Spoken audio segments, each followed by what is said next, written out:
काही सुशिक्षित बेकार मोर्चे घेऊन गेले. राजा म्हणला म्हणजे सकाळी सूर्योदयाच्या समयी या म्हणला. आणि जो मॅडम सर्वात जास्त पळेल म्हणजे हे माझं रान चालू होतंय संस्थानाचं, इथं रेष मारली नक्की आपण, जो तरुण जिथपर्यंत पळेल सूर्यास्ताला जाईपर्यंत तेवढी त्याची जमीन. 1, 2, 3:30 झालं आणि एक्सप्रेस सगळ्या गाड्या सुटल्या.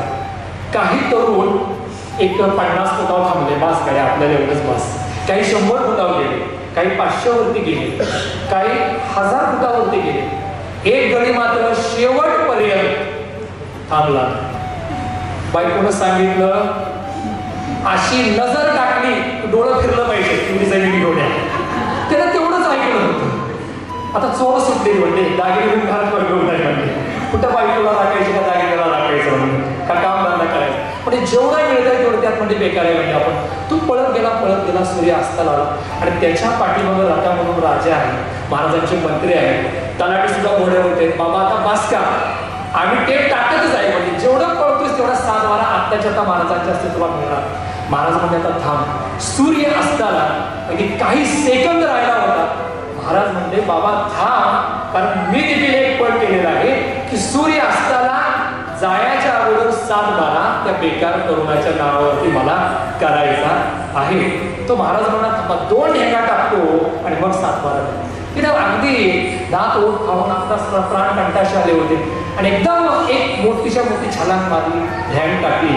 अगदी एका दगडाला त्याचा पाय टाकला, ठेचकळून तो पडला, रस्त्याची उलटी झाली. तो काही 7 वारा घेण्यासाठी उठला नाही. म्हणजे मोहाच्या पाठीमागे माणूस म्हणजे प्रत्येकाच्या अपेक्षा आहे. अपेक्षाच्या ओझ्याखाली तुम्ही आम्ही जगतो आणि या अपेक्षाच्या पाठीशी धावता धावता सुख अगदी हाकेच्या अंतरावरती असताना देखील अति हव्यास याला सुखापासून परावृत्त करून गेला. म्हणजे नुसतं सुखच घेऊन गेला नाही तर सुख मिळवण्यासाठी, सुख अनुभवण्यासाठी त्याचा जो जन्म किंवा जीवन जो जगला पाहिजे होता तो देखील परमेश्वर त्याचा जीव घेऊन गेला. गडी मालवणकर एका कवितेमध्ये छानपैकी म्हणतात बघा, पोटा पुरता पसा पाहिजे नको पिकाया झोळी, पोटा पुरता पसा पाहिजे नको पिकाया झोळी, देणाऱ्याचे हात हजारो दुबळी माझी झोळी, देणाऱ्याचे हात हजारो दुबळी माझी. खरं तर अति हव्यास आज आपण पाहिलं जे उच्च विद्याभूषित लोक आहेत यांना अगदी वाम मार्गाकडे हा घेऊन जातो.